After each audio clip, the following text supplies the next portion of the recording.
appreciate that you made it.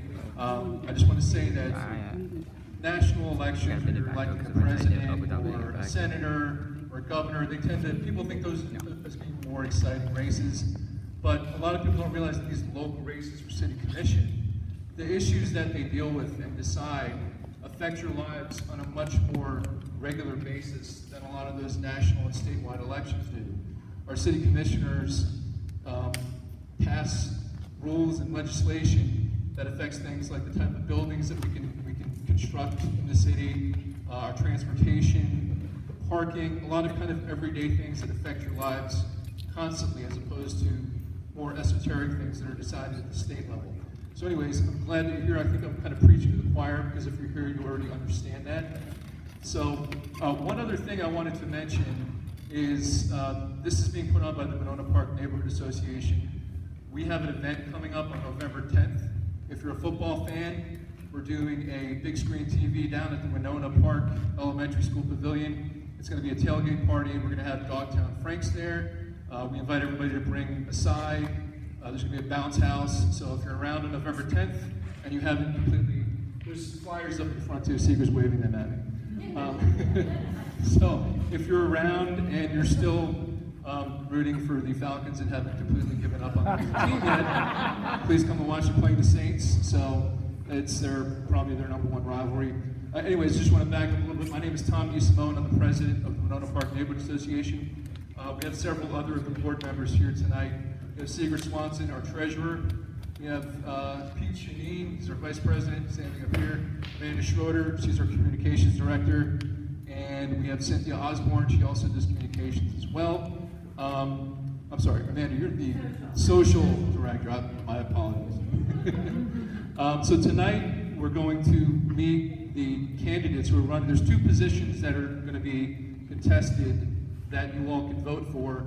We have an at-large position and District 2. So at-large, Tony Powers is the incumbent, and Chris Gagnon is going to be running against him. For District 2, we have Lesa Meyer and Phil Wiedower. They're running for an open position. Brian Smith announced that he's not going to be running again, so that position is open. They will be running for that spot. One other person that I need to introduce is Bob Leach. He is our moderator. Bob is the former chief judge of the DeKalb County Magistrate Court. So who better to moderate a panel than a former judge? So without further ado, I'm going to turn the program over to Bob. He's going to explain the ground rules of the panel, and I'll be your timekeeper, so just let me know what the time limits are, and I'll keep track of them. And I'll turn over the mic so that the candidates can talk. I'm not going to look at you back there. Everybody hear me okay? Yeah, almost. A little bit louder. Is that better? Yeah. Yeah, I appreciate the introduction, but I think Beryl Anderson might be disappointed to hear that she's no longer the chief judge of the magistrate court. I was the chief judge of the Decatur Municipal Court for a while. I served there for a number of years.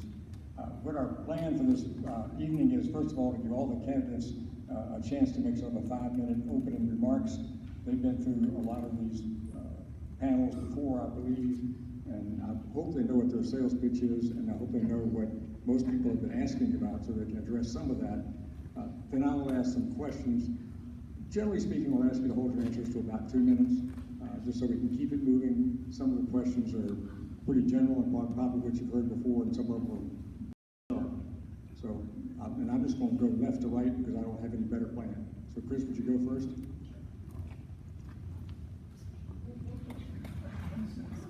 Everybody hear me okay? So I'm You have 5 minutes. 5 minutes, okay. Wait, if you want a 4-minute signal, you know we need to close. Sure. I'll give you 1 minute last 30 seconds and stop. I'll try to make it 3. So I'm Christopher Gagnon. I'm running for the at-large seat. I have been a member of the community of Decatur for 11 years. When I first moved to the area, I actually moved into Eastlake, so I was not living in the city of Decatur. I had 4 daughters at the time and paid tuition for those girls to attend the city of Decatur schools. So those daughters actually went, well, 3 of them went to Winnona Park, so elementary school, which was, I think at the time, Oakhurst was the school that they put the tuition students into, but I had a lot of kids.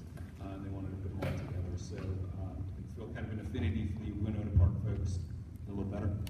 I can hear that. Just let me know if that's too loud now. So my family, we moved about 3 years later onto Mead Road into Oakhurst. We sort of realized we moved into the wrong area. We were about 3 blocks away. We hung out in Oakhurst. Our kids went to school, Winnona Park, and we realized we were sort of part of the community, because your community, when you have small kids, is where the kids go to school. So we were able to sell that house. We moved to Mead Road, lived in Oakhurst for 2 or 3 years, and have since moved into a house on West Howard. So I'm technically in District 1 because I'm on the north side of the tracks. However, we're still right in the middle of everything. The advantage for us is we get to still walk to Oakhurst Village. We used to eat a huge one every day for lunch, and so is at Mescalitos. And we're a little bit closer to downtown. In that period of time of 10 or 11 years we've been a member of this community, we've seen a lot of change, and there's been rapidly accelerating change that we've seen really in the last 1.5 to 2 years. We're probably going to hit on all of the points and some of the things that we're seeing, but from an enormous number of house scrapes, which are still happening in my neighborhood, up off of West Howard. Is that off? Just if you can't hear me, just wave at me until we're done. There's a lot going down still down here, and I never called this District 2 until 8 weeks ago when I started to run for office, but sort of the Oakhurst, Winnona Park area south of the tracks. Just a tremendous amount of change in property value, in perceived property value. I'm sure we'll touch on some of that, which is, even houses that don't look like $1 million houses have a valuation of $1 million, and I think that's attracting a lot of what I think is that behavior that we can get our arms around. The makeup of our citizens look a lot different. We look different amongst our racial makeup, our financial status makeup. I have friends who basically got priced out of living in Decatur. So I work in commercial insurance. Just a little bit more about me. I don't actually work here. I work for large commercial insurance brokers all over the world, mostly in the U.S. This is my home, and I view it just as my home. I don't try to make money here. My joke is I go off to different places in the world and bring money back here and spend it here because this is where we want to live. We can live anywhere. This is where we want to live. So my view of our city is more about a resident, more about somebody who moved here for a reason. I'm going to tell you, I've lived in a lot of different places, watching, this is a pretty special town, but it's changing rapidly, and there are a lot of things that need to be coming out. That's really the basis of why I'm running. I can't remember which city was which. We'll just sort of wrap it up here. I'm sure we're going to hit a bunch of topics here, and we'll touch on those. But thank you for hosting tonight. Keep going, sir. Can everybody still hear in the back when it gets softer? I think the mic is starting to cut out. Yeah, it was not cut off before. Couldn't hear No, it quit. Can you guys hear me without the mic? Yes. Hello, my name is Tony Powers, and I'm the current mayor pro tem here in the city of Decatur. I've been a resident of the city of Decatur since 1978. A little bit about me. My mother dragged me here in 1978 as part of a pilot program that the city was doing. Back in 1978, there were hundreds of abandoned houses here in the city, and she got her name on a list and on a lottery, and she won the very first pick. She got to choose which derelict house that we would move into. She's sitting in the audience, so none of this is new. She's heard this before, so I'm going to embellish her story. I've done a lot of things in this city before I was a city commissioner. I was a student, I was an advocate, a supporter, a booster, a parent, a mentor, a volunteer, an organizer, a founder, and finally a businessman. This city has meant everything to me. We chose to raise our children here. We have 2 daughters that attended City Schools of Decatur, graduated from City Schools of Decatur. We now have a daughter that teaches for City Schools of Decatur. Decatur has meant everything. I've been part of the change and part of the conversation. It always hasn't moved very quickly. For years, we've wondered what happened to that plan. What happened to the 2000 strategic plan? What happened to all that stuff? What happened to 2010? What you're starting to see now is the result of those plans. You know, there's a really, really old joke out in the business, out in the world, especially in the world of elected officials. They always joke about Decatur and Decatur's plans. God, you guys have a lot of plans. They just don't seem to sort of, you know, they just keep, you know, coming back more and more plans. What you see is the result of a lot of planning, a lot of engagement. You know, things don't happen by accident. You know, it's a result of a very subtle plan. Many of the people in this building are probably here because of something, whether it was the school system or something downtown or a unique housing opportunity.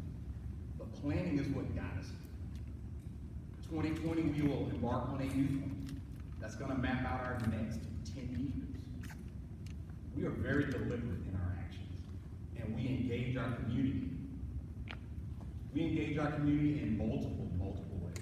We try to make sure that you know what's going on, whether it's through the Decatur.com website, or through Decatur News, or Decatur Minute Makeovers. You know, there are ways that you can find out without ever having to come to a meeting. But by all means, if you want to come to a meeting, we have plenty of those. And we stream them as well. Both planning commission, zoning boards of appeals, as well as the city commission meetings. So we understand that everybody's time is valuable, but we want to make sure that you know what's going on so you have the facts. You know, we're going to get into a lot of material tonight, and we just want you to ask great questions.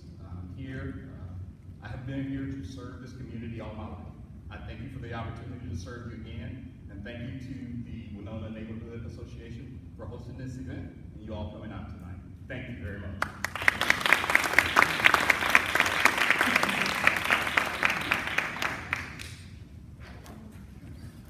Thank you, Tony. Hi, I'm Lesa Meyer. Thank you so much for having us all out here tonight. I am the mother of 3, 13, 11, and 2, and wife to 1. I have been in this neighborhood for 16 years. I moved here when I was 22 years old and have spent my entire adult life here.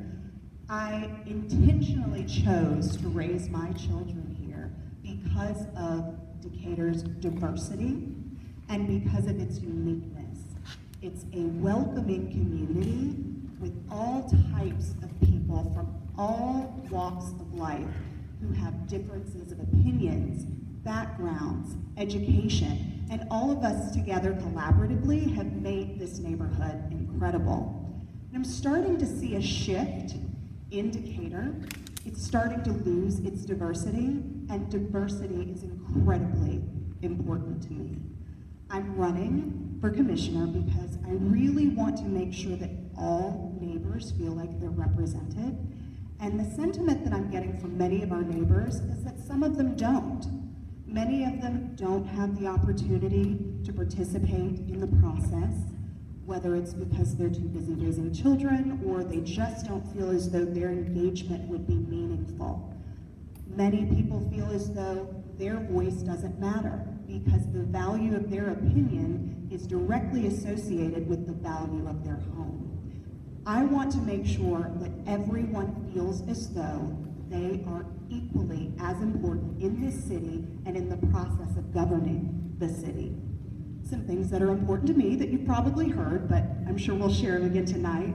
Affordable housing is incredibly important to me. I think that by maintaining the affordable housing that we have and increasing our opportunities for affordable housing, we then can maintain our diversity and improve upon the lost diversity. I also feel that it is incredibly important that we have safe transit. I walk and ride MARTA to get to work every day. Sometimes I have to drive. I'm unable to ride a bike, but I would if I could. And I feel as though all of us, regardless of how we choose to travel around this city, should be able to get around safely. That is incredibly important to me. I cherish the schools that we have here, and I hope that we can continue to have and see the type of engagement in the community with the school system, but I recognize that there are places that we can improve, and so I definitely want to collaborate well with those individuals who are responsible for making the decisions for the schools to make sure, again, that all constituents feel as though their voice is being heard. And most importantly, I want to make sure that if our children want to move back to Decatur to raise their children, they have the opportunity to do so.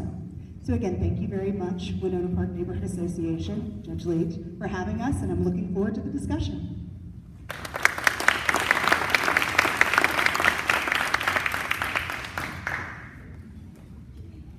We'll make a quick change. I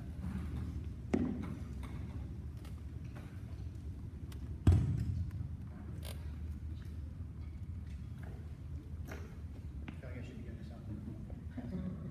Dance.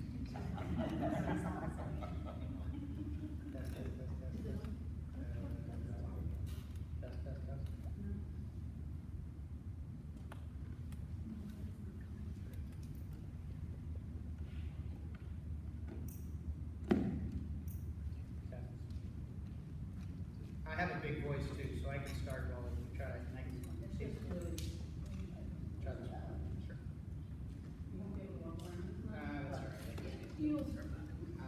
Okay. How are we doing here? Can you guys hear me? Hey. I got a nice big box here. So, good evening. Thank you for having us out. Thank you to the Winnona Park Neighborhood Association. My name is Phillip Wiedower. I'm also running for City Commission for District 2. So my involvement in the community really started about 15 years ago when my wife really was originally a intern at City Schools of Decatur, and then she later became the 4th, 5th grade teacher hired in the city after the reconfiguration. We're now in the Tally Upper Elementary School, which is a result of Fave running out. She was actually over at Glenwood Academy before Glenwood was an elementary school. I think last year we had 16 5th grade teachers. So I mean, I think that's a pretty good indicator of the type of growth we've seen in the city over the years.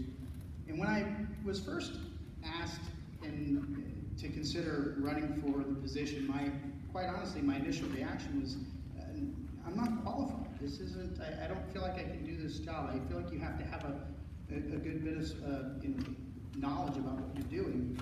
And then the people I was talking to kind of walked me through everything. So when my wife was teaching and we had children, part of the school system, part of the benefits of the schools was that our children got to go to school here even though we didn't live in the city. And I felt like I needed to do something. I'm not paying the taxes, I need to do something. So I became the PTA president in College Heights. I was there for 2 years as the PTA president, and then I became the treasurer as I was trying to pull myself out. I was the first safe routes to school champion at College Heights. We called it, we're all familiar with walk and roll. We had walk and stroll for the strollers. So we had some unique challenges of making sure that we had safe routes that strollers and things like that to go through. While I was the PTA president, we started a scholarship fund for aftercare. We had several residents or city workers who were having to hold their kids out of school because when they get to pre-K, there's no aftercare. It ends at 2:30, and they weren't able to get there on time. And they couldn't afford the aftercare. So we started a Kyle Williams scholarship fund, and we funded 6 children for after school.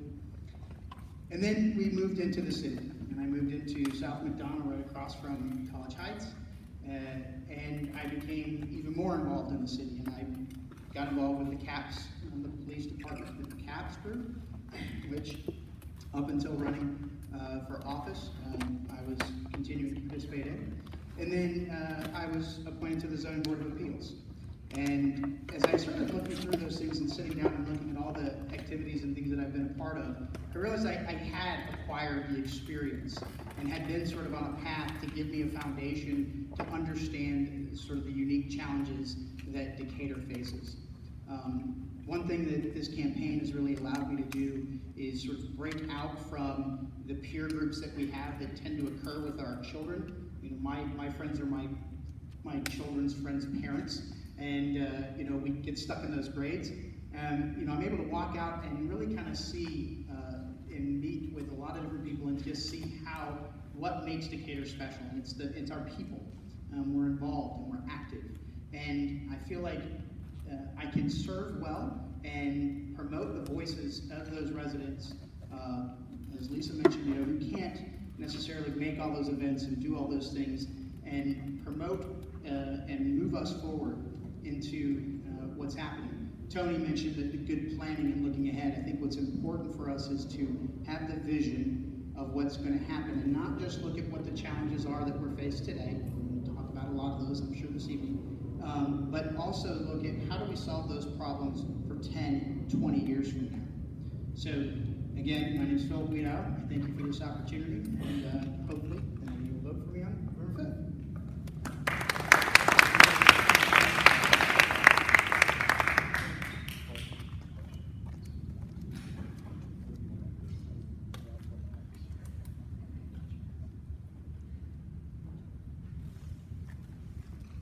If y'all keep the microphone up there, if y'all can't hear my question because I'm facing that way, please raise your hand and they'll repeat. Y'all got candidates, if y'all get that? If you see them raising hands, that means they did not hear my question, so please repeat it so you can answer there. I guess I'm going to start with a softball question first. During this campaign, if you will, what have you picked up or learned or surprised you the most in talking to people around here? I'll just repeat the question just in case. But he was asking what has surprised us about the campaign, or what have we learned going through the process. It's been really interesting for me because the campaign is about canvassing, and Tony and I are in the lucky position of having to canvass the entire city, which is a pretty big town. We call it a small town. We talk about 4.5 square miles, 25,000 residents. One single neighborhood takes days and days to knock on those doors. I can tell you this though, you know, and it's probably somewhat expected when somebody knocks on your door. You know, people are a little bit suspicious. Why is somebody at my door? What are they trying to sell me? Are they trying to rob me? Are they stealing my Ring camera? Until you say, you know, hey, I'm one of your neighbors. You know, it's from down the street or across town or on the other side, or I'm up on Howard Avenue if I'm down in this area, and the people just are immediately open. And I would, imagine we've all done the same thing. Whether there's a Tony Power sign in the yard or not, no problem. We'll walk up and we have a great conversation. Nobody ever yelled at me and told me to get off their lawn. And so everything is incredibly civil, as I would expect in our town. But it's nice to see that actually play out. That's one reason we all live here. We are a strong community. One thing that, being a sitting commissioner, I always think we're getting the message out, but the thing that I'm starting to hear is that there's still opportunities to communicate better. I think that one of the things I'd like to see going forward, we do have an E911 system where we can text if there's emergency. I'd love to see something where we can text out things to folks that have signed up about upcoming meetings or something significant that's going to happen in the community. We can always communicate better. We don't have a perfect solution for it, but I love to think that there's always an opportunity to improve. So for me, I think that's one of the big eye-opening things, that people need different ways to hear from us and to hear what's going on in our community. Not just the things that we saw on Nextdoor or Facebook, but also that we can bring out some of the things that are, dispel some of the myths about how something happens. So I really think it's about the communication side. Thank you. I always wanted one of these when I was little, to sing Debbie Gibson songs on the porch. Kind of fulfilling a dream. I actually was incredibly surprised to find out that despite all of the new developments that we have in the city of Decatur, there are only 21 units that are classified or qualified as affordable housing. And what was even more surprising to me was how surprised have spoken to in Winnona Park were that there are only 21, and they're downtown Decatur at the Arlo, and not at the complex that was built right up the street on College, that I think a majority of the neighbors were expecting to have some workforce housing in. That was incredibly surprising to me. I think that we can work on making sure that we really push for more affordable housing as early as the first 100 days of the new year, and I think that we should really work to make that a priority. I think one of the first things that surprised me, as I mentioned before, is like reaching out to other people, is how involved our community is in unique ways. Have had the opportunity to meet with people who are starting a new nonprofit to help furnish those who are being placed in programs who are previously homeless. They've gotten job placement and job training, and then now they're helping furnish their homes. They saw a need there and they created it. We have a school that helps with autistic adolescents on a range of working to find them a peer group and make them independent, help with job placement, started here in our community. So I think one of the biggest surprises to me is to learn more and to see how involved our residents are. I had an opportunity to speak with people who are in Winnona Park, concerned about our trees and how we do things. Had an opportunity to speak with people about biking and pedestrian safety. All of these issues are extremely important to us. We have members who are actually involved in those things. But I think what Tony said too is that you hear so often that we didn't know this was happening. And I don't think it's a lack of information that's available. I think it's just not put in a way that you don't know if you don't know to go look for it, you don't know that it's there. And so I think we are challenged with trying to find a way to communicate about what's happening in our communities for the information that you may not be knowing to look for. Thank you. I want to follow up on something Lisa said for a minute. And I understand there's already been a forum on this, but I'm not sure if these folks have heard it. But that's the affordable housing, workforce housing, or however you want to define it. I'm going to ask each of you to define it to start with, and then tell us what you think, whether you think it ought to be a higher priority in the city. Lisa's made her point on that. You know where she stands, but the rest of it. And then how would you go about implementing it as a process? And then some suggestions of some of the things that should be considered, because I've heard a lot of people talk about this kind of tax break or this kind of whatever. And so this is going to educate us on some of those that should be considered in the decision making when you're on the council. Y'all, I'll say to you. Sure. Do you guys all hear the question? So as asking about our positions on affordable housing and our solutions and how we would see and what we do. So affordable housing is extremely important. I think that when we talk about affordable housing, people oftentimes seem to go to the lower end of the spectrum, and I kind of have a view of the missing middle, which is a whole progression. The idea of having someone who's able to, be a third-year teacher right out of school, living in our community, teaching in our community, finding a significant other, and eventually, moving out of an apartment into a smaller townhome or a complex of some sort, and then progressing up as their family grows. And I think that when we talk about how affordable housing is implemented, there isn't a magic answer to this. Otherwise, it wouldn't be such a really kind of a global thing that's occurring. We have to look at it in terms of a lot of different tools and hoping to measure it in the sense. I actually had a conversation with someone about measuring it in 2% measurements, right? So can we get 2% out of this? And then we slowly do 2%, 2%, 2%. Looking at our zoning regulations and the types of things that we allow in residential zoning, looking at mandatory inclusionary zoning, which requires, not optional, requires inclusion of affordable housing, triplexes, duplexes, providing opportunities for those other things. And it's something that we have to just continually work on. And it should be something we look at. The task force is coming back in December. I'm excited to hear what they have to report and things that we can start to take action on. Thank you. So I think it's important to recognize that affordable housing has not necessarily been precisely defined. So what we look at is whether or not an individual who makes 70% of the AMI can afford to live in a place. And right now, that's a little under $70,000. That's a lot of money. I think that one of the actions that we can immediately take is to implement mandatory inclusionary zoning right away. There is no reason why we as a community should be allowing builders to come into our community and not be a part of it, to profit in our community and not contribute back to our community.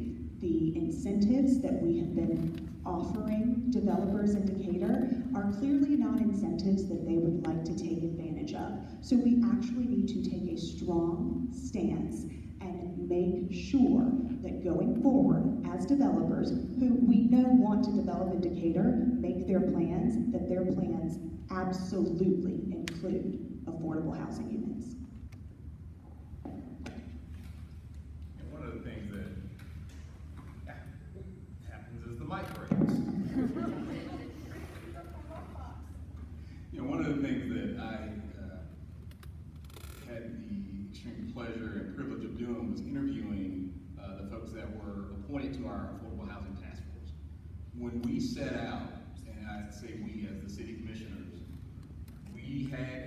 there was an Affordable Housing Summit last November, and what was clearly evident from that summit was we needed a group of people that were not city staff to really get into the weeds and figure out solutions that would work in Decatur. It was one of the top topics that we came away from our commission retreat that we needed to give this not just lip service, but really get down and figure out what to do. We have a 27-member affordable housing task force, and they are way in the weeds looking at solutions in a various range of 2% solutions, like you heard earlier, that are going to be unique and that will fit Decatur. Again, the one thing that you hear is that we have an affordable housing problem. I can tell you that I was in a conference in Germany and talking to other elected officials from all over Europe. It is a worldwide problem. So we are all looking at solutions together. I agree, we need that mandatory inclusionary zoning. We need to make sure that we take the recommendations that we get from our task force and immediately start working on implementation. I feel like mandatory inclusionary zoning, I think every candidate across the board in the entire city has sort of gotten behind that. I would look at it this way. A city's kind of like a cruise ship, right? So you turn the wheel a little bit to the right, you wait a little bit, and eventually the ship maybe turns to the right if the current isn't pushing in the other direction. And so there are things that I think the commission can do, and then there are all of these very detailed things that need to happen. It's a very complex issue. But I would tell you that if we raise everything sort of up above the fray, we have a very unique city in the state of Georgia, and really in the entire Southeast. It is very unique. All real estate bubbles break, and I never felt like we were actually in a bubble. It just felt like our homes were steadily increasing in value because we are a certain size of city, and we weren't really going to grow that much more. The market is very hot right now, and what businesses do from the outside, if you just throw the gates open and say do whatever you want, is they'll look at every plot of land in the city and say, there's an old house on it, but if I can scrape that, it's worth $1.2 to $1.5 million. Every single plot in the city. And if we don't get serious about protecting our small town feel, we are going to lose it. Because everybody is a number, and eventually every house is going to get scraped. So we've just got to get serious about what we require. We don't need to fear that that's going to scare away development or economic growth, because it won't. Because there's still profit to be made on that spreadsheet. And we need to do that for houses. That also is the exact same strategy for the trees that get scraped with the houses. We're losing trees. We're losing everything to put a big tower of debt on a piece of land directly behind my 1943 house that I love. Now I'm surrounded looks like the suburbs way over time. I understand we now have a community land trust board, and if so, confirm that, and if not, tell me whether we should have one, and what it would do, we could add it, or what it is doing, we could add it. I will start with that. Yes, we appointed a 5-member community land trust board earlier this year.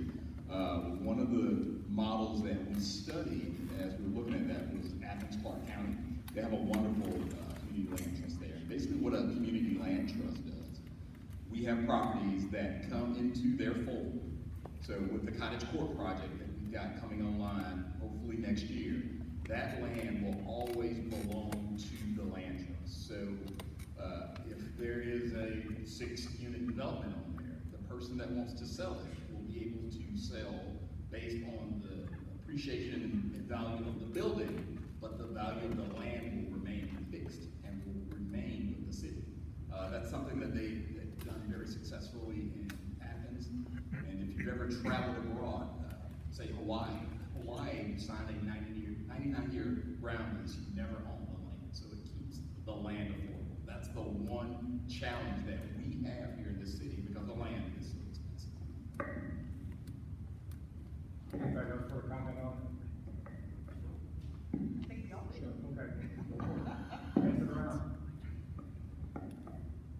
So it all makes sense. I think, there are a number of tools that we need, some of them that are coming online and more that we need. I think one place where we sort of lose a little bit off in the shadows is when we're talking about apartment buildings and condo buildings where we can require a certain percentage of affordable housing. That doesn't really help with single family homes. So when you think about affordable housing, you have two areas, right? You have rental, because not everybody wants to own a home here. Some people may be going to school or whatever it is, and then you have home ownership. Everybody should have a path to home ownership. Everybody should have the ability to rent an apartment from low-income students up to folks who just want to live in an apartment who may have a very high net worth, and townhomes in between, and all of these other options in between. So we don't want to just lose this idea, because I personally feel like we're getting awfully apartment heavy right now. And I understand some of the reasons behind it. I don't necessarily think that's the right way to go. But we have, we talk a lot about apartments, condos, complexes, duplexes, triplexes. We need to think about single family homes as well. So I support land trusts and a myriad of other options that we have in the toolbox to be able to increase our affordable housing options. And I think it's wonderful that Decatur has implemented this board, but I will say, along with every other board and task force that we have in Decatur, whether it's the Environmental Sustainability Board or the Affordable Housing Task Force, if the city of Decatur is not willing to act on the findings and the recommendations of these boards, if the city does not take what these boards do seriously and actually implement the suggestions that they offer, they're really pointless. And I don't think there's anyone who serves on any number of these boards who wants to dedicate their time to drafting a report that's going to get pushed aside. So I think that having a board is incredibly helpful and meaningful, but we have to actually implement the recommendations of these boards, not just study them infinitely. So I absolutely support a land trust. I think that one of the things that we see is, the land in Decatur, because it's a finite commodity, is what's driving the prices up. And so the idea of having that property being maintained and fixed helps keep those prices at a lower cost, and it helps the affordability. In 2017, Fannie Mae did a study and showed that to build what most people define as an affordable house, it's about $270,000 just to build it. So, you're not going to have an independent builder come in and say, I'm going to build a $270,000 house and sell it for $270,000, and then you've got to buy the land. But if we fix the land price and keep it low, we have opportunities to work with other partners and nonprofits to make those prices come down, and work well. And I think that we just have to find ways to continue to add to that land trust and other opportunities where they exist so that we can continue to support affordable housing and make it the priority that our community members want it to be. Thank you. I'm gonna take a slight shift now. There's several questions that were provided about transparency, and I'm gonna try to sort of give you parts of that. One of them was a city commission, it may be the city commission retreat, but they thought it was a city commission board meeting 2 hours out of town, for which there was no minutes and no record, and nothing was going on. Is that what it is? And is it appropriate, whether it is or not? Part of it was just campaign transparency. Are you willing to disclose your campaign contributors, and or any of them from outside the city? And if so, how, what percentage? So I realize it's a three-part question, I guess. Bill, you want to go ahead? I can start, okay. So I firmly believe in transparency. I set up a campaign committee from the onset that requires us to file where our campaign contributions come from. I have, I think, the largest outside contribution, to my recollection, comes technically from my mother, who gave me $200 or $250, and she technically lives with me, but she has a postal address in Oconee County, so that's where that would come from.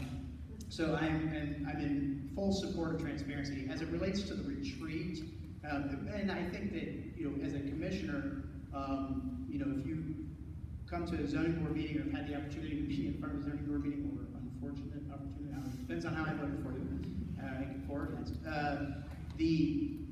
I've always been very open with my thought process and trying to explain why I am where I'm going. I come from a place of acceptance through understanding. So I think that if we're open and transparent with our decision-making process, as it relates to the retreat, we've discussed this before. Being in a business, it's always beneficial to kind of go somewhere and isolate, and so you can focus on things. I think it's just far enough where no one's tempted to run home, and you can really get a lot of work done. If there's opportunities for us to find ways to stream it, record it, minutes are provided, but they're not detailed, and you don't hear the nuances of the conversation. So I think that if we can find ways to stream it or record it so we can make it available, that would help satisfy some of those concerns. Okay, so we'll start with campaign contributions. The largest campaign contributions that I received from outside of Decatur came from my daddy, who is being incredibly supportive and believes in me and believes that I can do good for Decatur. So I'll put that out there, from Tupelo, Mississippi, birthplace of Elvis. When it comes to the meeting that is held, the strategy session, if you will, that is held outside the metro Atlanta area, I think that there are probably a number of steps that we could take to make the community members feel like they're more a part of it. I would hate for anyone to think that there aren't meeting minutes. I'm sure Mayor Pro Tem Powers will tell you about all of the things that are offered as far as reporting goes from that meeting. I think that it is critical for us to participate in that process because it is the time when the city staff and the commissioners work together to plan out what their priorities are for the year. And as I mentioned, I have a few. So I think that by implementing some technology that would allow you to stream or to feel as though you're more a part of it, and perhaps submit questions as you go and have them answered by the city staff and the commissioners would be incredibly helpful and should be implemented as early as next January. Thank you. There's a couple of things. So we as a city have a portal called Transparency Pro. I have filled this portal out twice a year since I first declared I was a candidate back in 2015. You can see any detail from any donation that totaled more than $99. That is something that the city does, and there are very few cities that participate in this particular portal the way the city of Decatur does, because we're all about transparency. It's there. It's always archived. You can go back as far as folks that no longer serve on the city commission. Concerning the retreat, it's a work session, and I get it. People think that we're going somewhere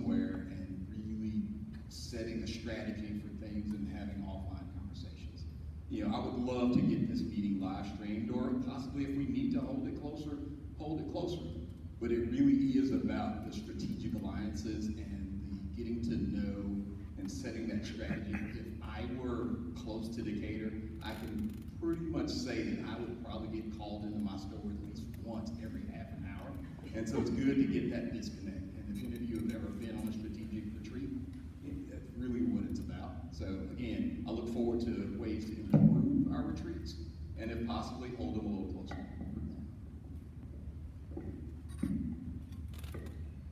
So, I'm 100% self-funded. I've turned down campaign contributions from residents and supporters. I mainly do that because I just don't want to do the paperwork. You know, you can spend a lot of money in a campaign, but you don't have to.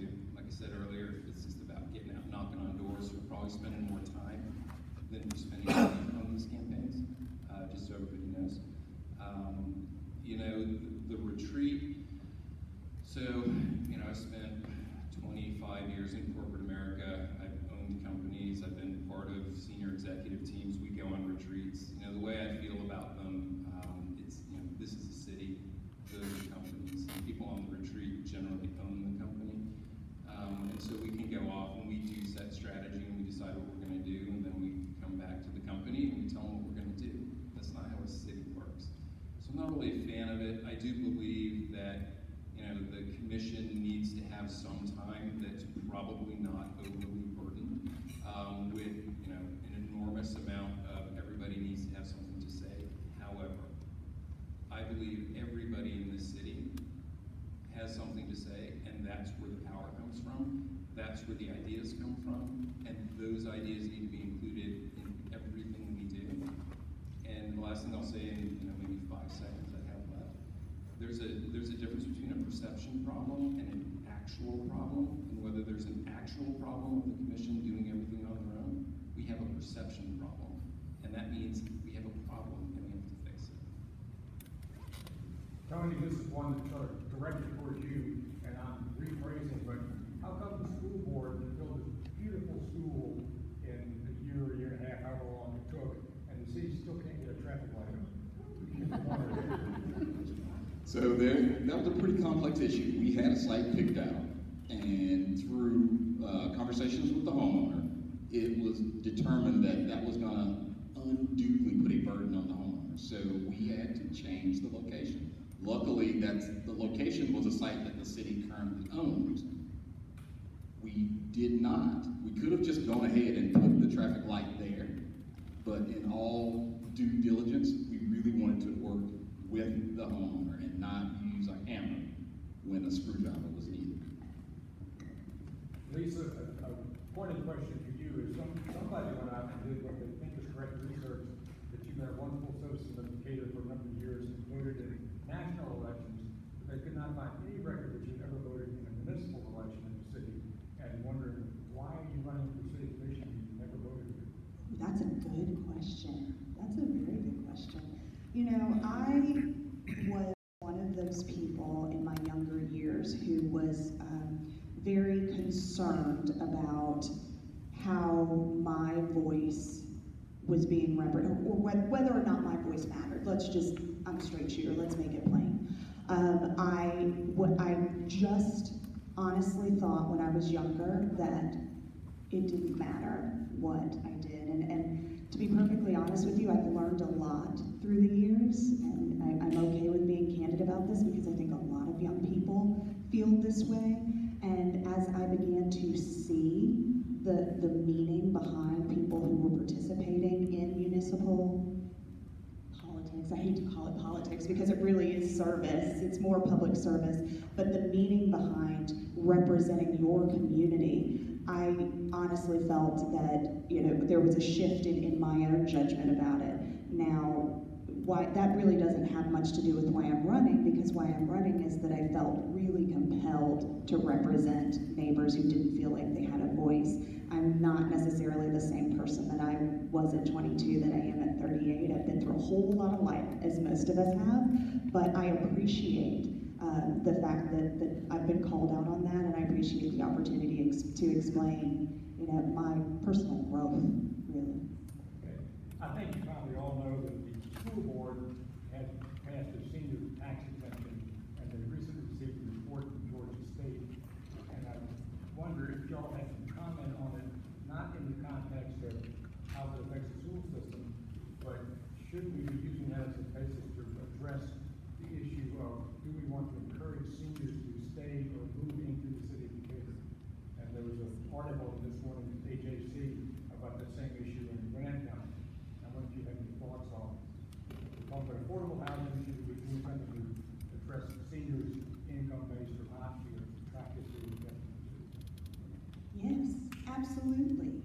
There is a direct association with keeping seniors in their community and allowing them to age in place to affordability.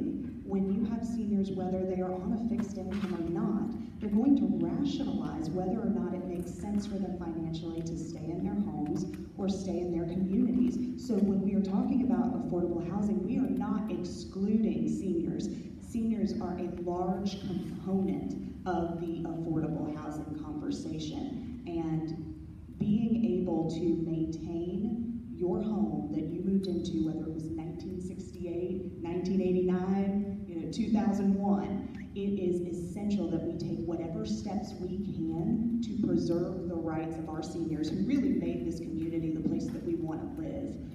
To allow them to age in place and stay where they'd like to stay. Now, if they want to move to the lake, okay, but if they'd like to stay in Decatur and stay in their homes, we need to do whatever we can to support that.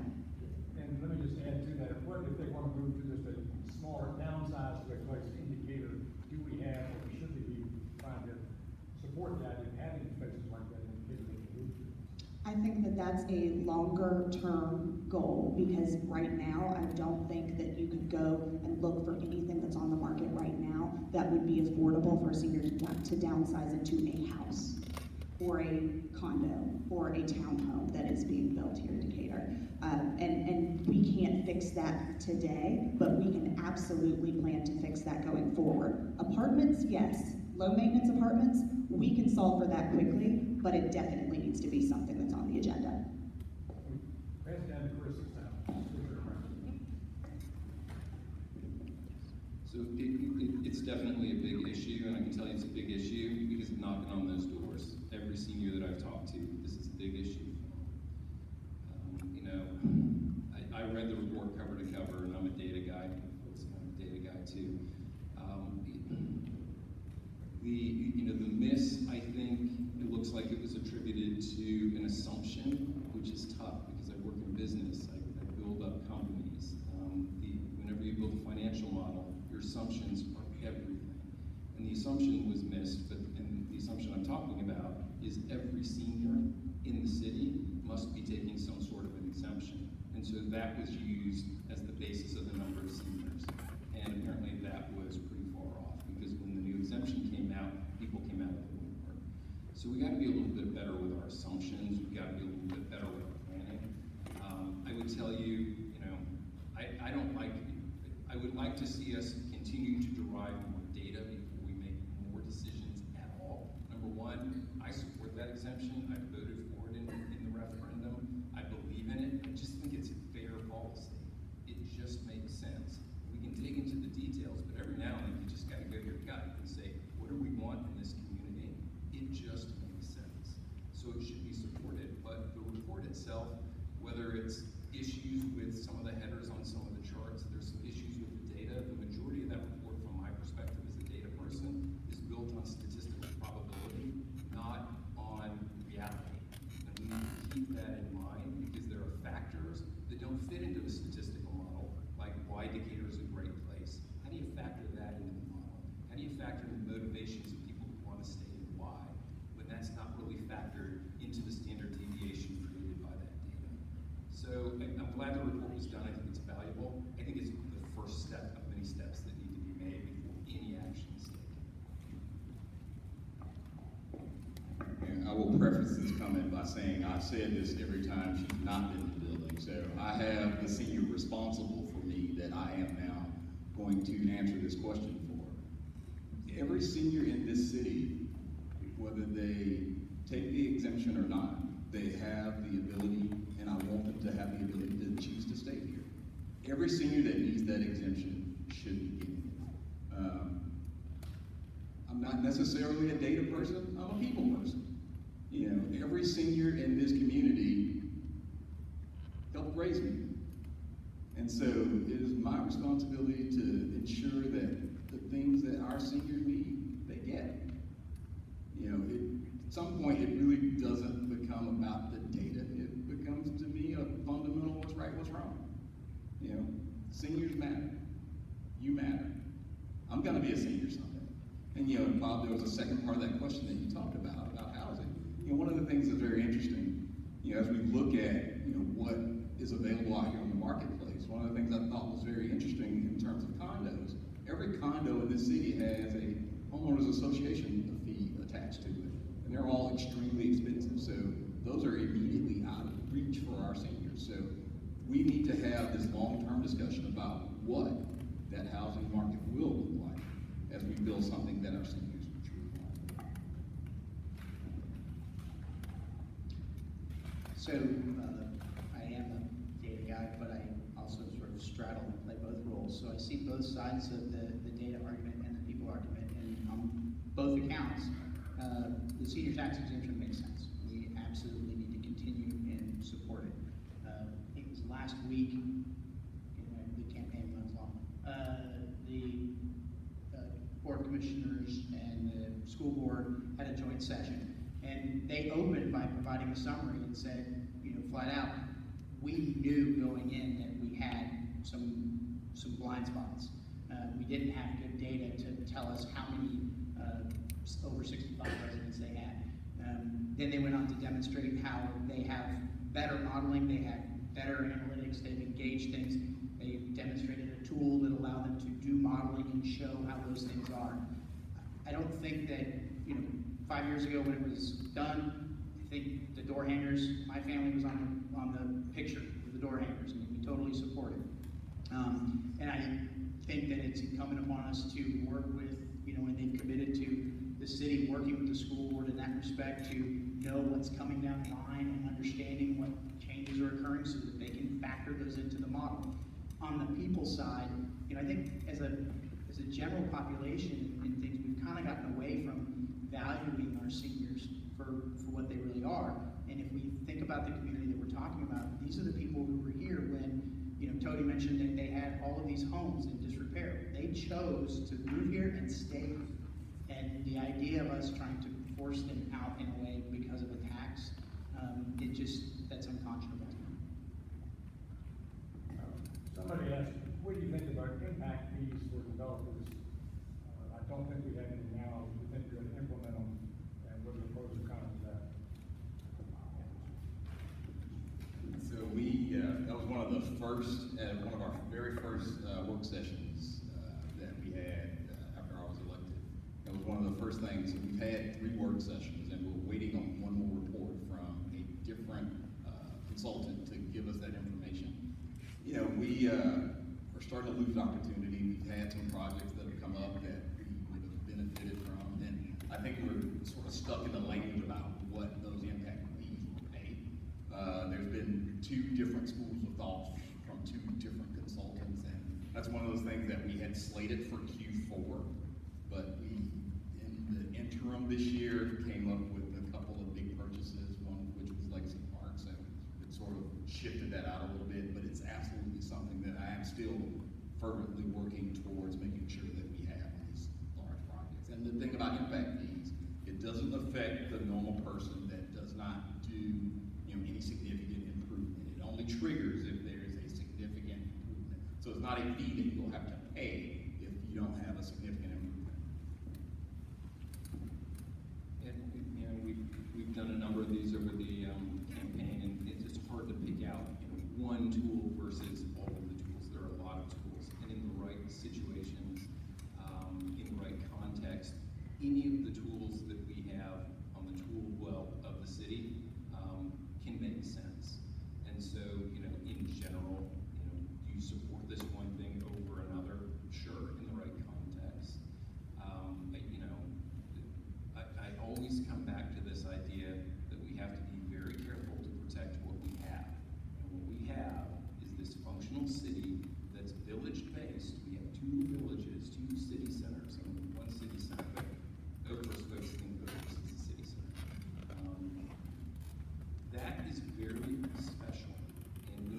starts to lose control. And every house in my neighborhood surrounding me is now 3 times the height of my house, with no soul, just a square box and no trees. And everything starts to look like every other subdivision that loses soul. We're going to lose what's special about this city. And we need all of these tools. And we need to use them appropriately to protect the city that we live in and the city that we love. We all live here for a reason, whether we're moved here by our parents or we chose to live here. Whatever that core reason is that we chose to come here or ended up here, we choose to stay here. Excuse me, could we ask the candidates to repeat what Bob says, because I can't hear it? Absolutely. So the question was about impact fees for specifically developers, for developers, and whether or not we support that option, that approach. I think that, again, we need to consider every possible tool in the toolbox. I think that it would be appropriate to evaluate how we could make an impact fee work and ensure that it doesn't penalize someone who, by significant improvement, as a resident, I don't know what constitutes significant improvement. Does that mean that when you want to add a garage with an apartment on the top, or extend your living room area back a few feet, 10, 20 feet, is that a significant improvement? I don't know that. So I would want to make sure that we're really looking at that, making sure we're not penalizing homeowners for exercising their rights on their properties, and really look at how we can make sure that we're assessing impact fees to those builders who are making the biggest impact indicator, and those are the developers who are developing the multi-unit apartments in and around the city. Yeah, I think, so a significant improvement is anything that, any construction effort that is greater than 50% of the value of your home. So if you're adding a second story, and that's going to cost you more than what 50% of the value of your home is, then that would constitute a significant improvement. So,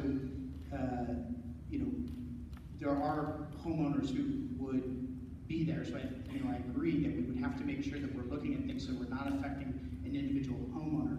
But we've seen this before, and the reason why significant improvement came around, from my understanding, was because we had other rules where we had developers who were scraping homes down to foundations and saying, this is a grandfathered in because I left the foundation, and that's a new build, right? So we just have to structure our language right so that we're not affecting individual homeowners exercising their rights, but we are making sure that we're protecting things that are important to us.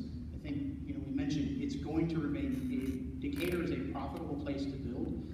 Adding additional fees in there, while it does contribute to a higher price point, it may actually slow, but it's not going to stop development, which I think is good. We should just slow that process down, and we are assessing fees that, for the things that we do. We should have a tree impact fee. We should have a traffic impact fee. We should look at those things and measure them to make sure that those things are going to work, but I think they absolutely should be looked at. We've had a lot of development in Decatur recently, and so 2 areas of questions I received on that was, one is, how do we balance that impact on traffic at the same time we're trying to encourage bike lanes and more pedestrian way? And then just in general, do we have too much development? We've got some underutilized land, but we still have a lot of development. Do we encourage more development or not? So, 2 parts to that, right? So I'll start with the development piece first, and my view of this is that, oh, I'm sorry. So the question was, we've had a lot of development, balancing the development with traffic, as well as, the desire for pedestrian and bicycle safety and things of that nature. So how do we make sure that all those things are balancing out correctly? Is that fair way to say? Okay. So the issue with the development. So, one of the tools that, we've seen used in terms of affordable housing is that you create an inventory that has a cycle so that, the older properties are lower in value, and then your newer properties are higher in value, kind of creating this inventory of affordable housing on various scales. It's a good model. We didn't have apartments coming in. When we did, my concern right now is that we've had a lot of apartment development in a short period of time. All of that stuff is going to age at the same time, that we don't have things sort of staggered and creating the cycle that it really is intended to have.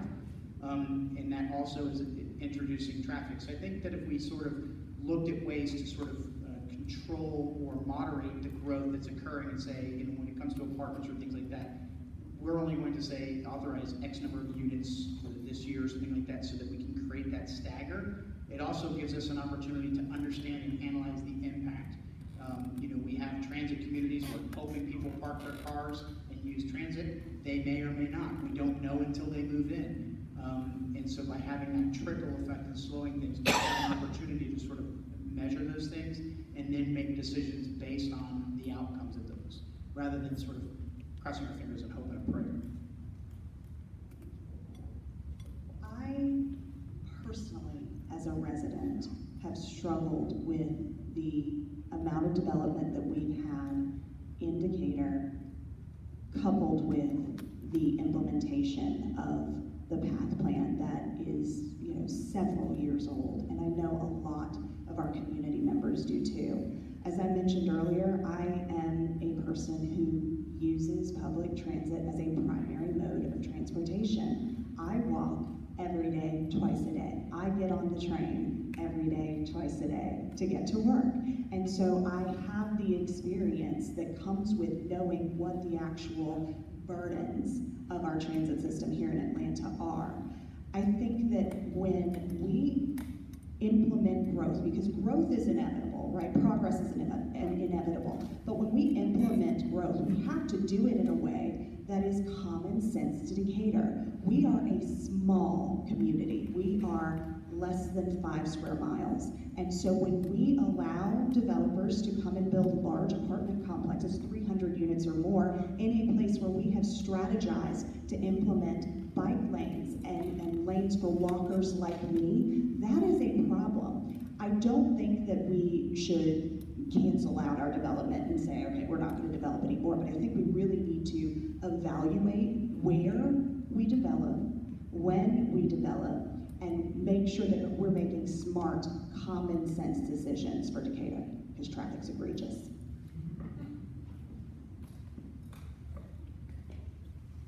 So one of the things that we'll point back to, and it still always makes me pause every time I hear it. Back in 1968-69, there were 22,000 people in the city of Decatur. We did not have the amount of dense apartments that we have, and we did not have, you know, a ton of infill development. Fast forward a few years, a few decades, we are living longer. We have more people moving to the region. You know, I think these things go hand in hand. We're looking for a way to, you know, provide housing for our young people, for our seniors. So a lot of these are intertwined. It is troubling sometimes to see the amount and the pace at which it's going. But I also point back and look at, you know, 2008, we had that significant recession. There were a lot of these plans that were already on the table, in the hopper, ready to go, and the economy killed them. You know, now they're back. Now it's that race to the finish. And it's not, you know, Decatur's not an unusual place in that respect. It is our home, and I see this throughout the region. We know that there are going to be 2.9 million more people in Metro Atlanta. We live in a great community.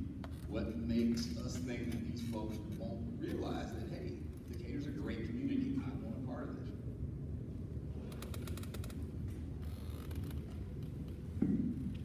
So, 2 parts to that question, right? Is there too much development? There's a lot of development right now. I think part of the issue, what I do for a living is global strategy for large companies, which is to say we have to do a lot of things and we get them all moving in the right direction so that at some point in time they all hit when they're supposed to hit and everything works. And so, you know, we can look at the apartments that are coming in, which we don't know the impact from, but we do know that the average 2-bedroom is $2,200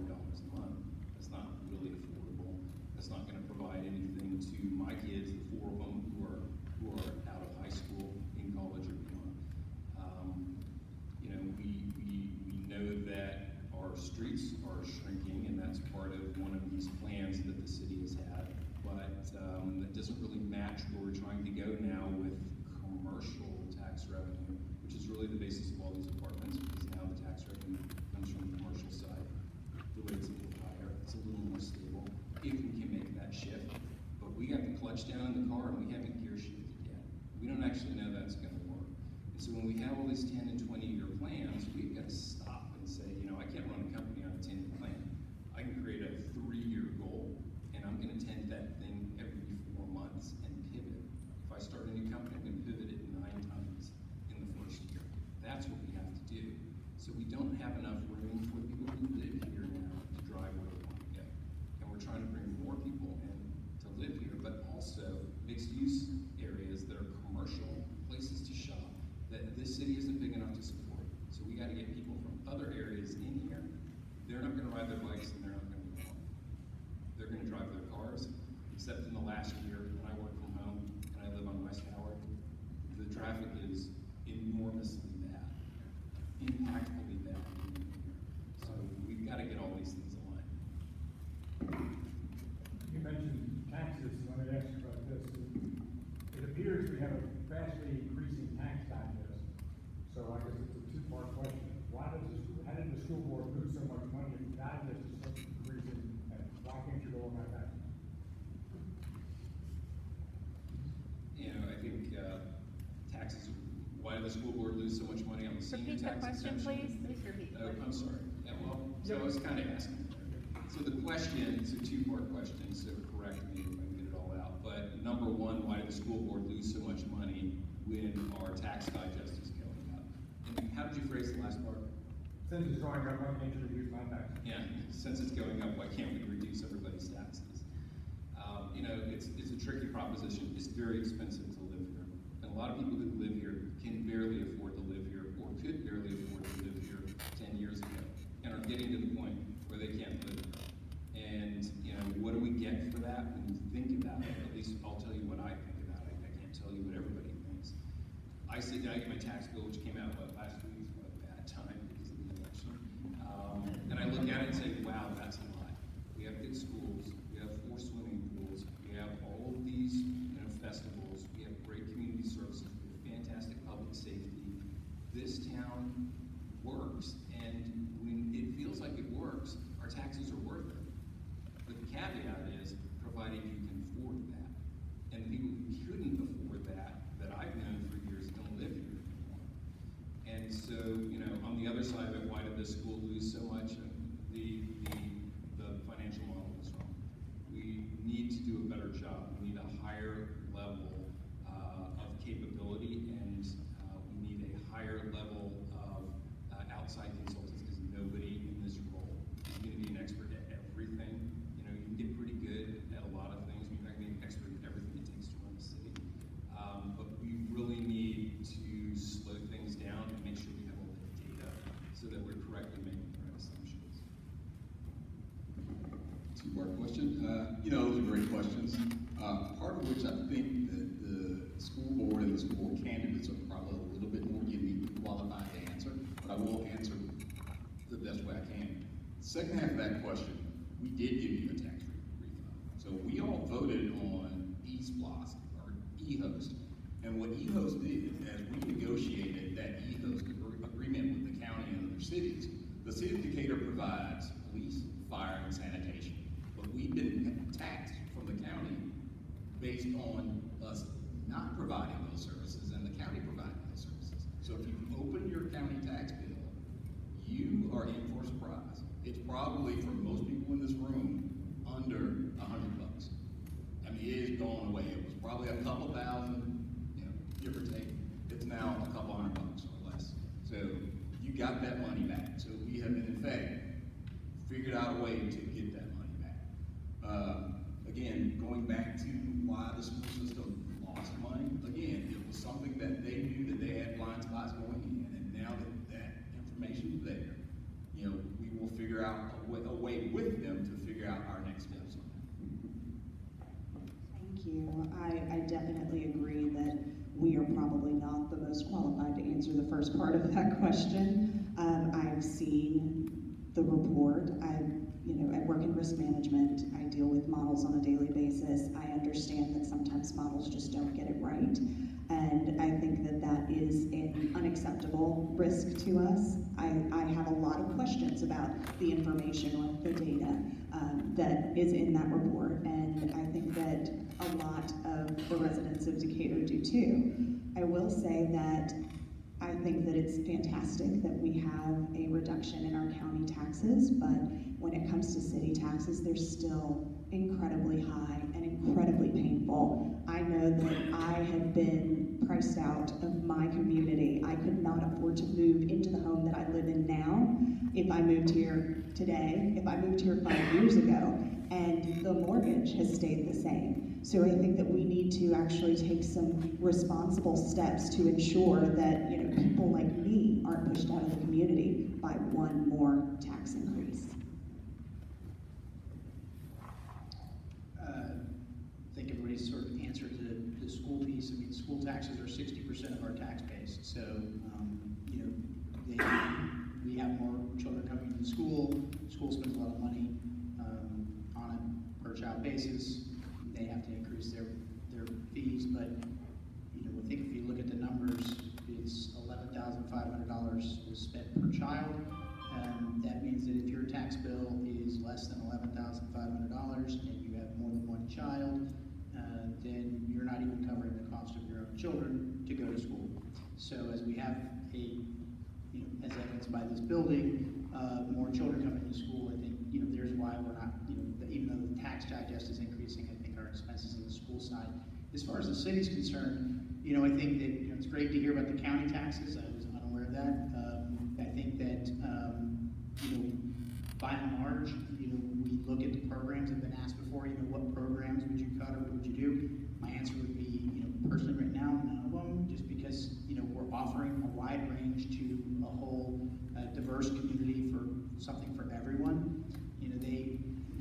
We want a really tight budget. I had an opportunity to speak with an officer the other day when we were trapped in the rain at the beer festival, and he was telling me how he owed this city a lot, and I learned something from that I didn't realize, is that when we went through the recession, the city didn't do a single furlough, and we didn't raise taxes during that time, when a lot of other communities were suffering those hardships. So I think we run a really good budget, and we do pretty well with what we have. Let me ask you about public safety. I guess in general, do you see any issues there? And do you think there ought to be enhancing the focus on particular areas like the downtown square? And should we be considering using more technology? I guess everybody has cameras. London has more cameras than different states and cities. I think that all over the place. Should we be doing more of that kind of thing? So, having been question. Should we be doing more? A question about public safety. Do we think that there's any concerns? Are there specific areas of concern, specifically the square? And then possibly leveraging technology to augment some of this. Example was in like London, having cameras everywhere and helping out and doing those sorts of things. As I mentioned earlier, I've had an opportunity to work very closely with the police department for the last 4 years.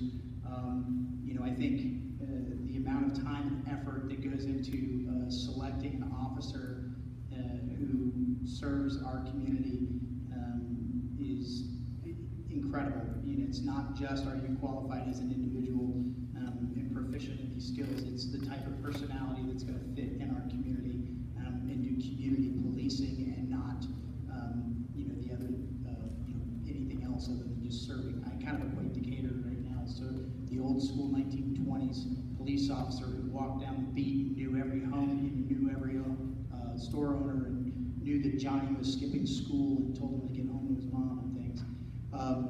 So our officers, I think, are very good. We're quick to respond. Our response rate when you call the police is less than around 2 minutes.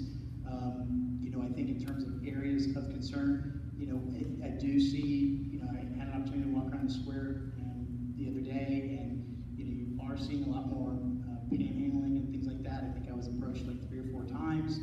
We have to find ways to handle there. There are some unique factors that I think are contributing to that we probably need to look at. And address those, and do it in a respectful way. As far as technology, I think that would be a great way to augment things. I think there were some concerns when it was discussed in the past about Big Brother.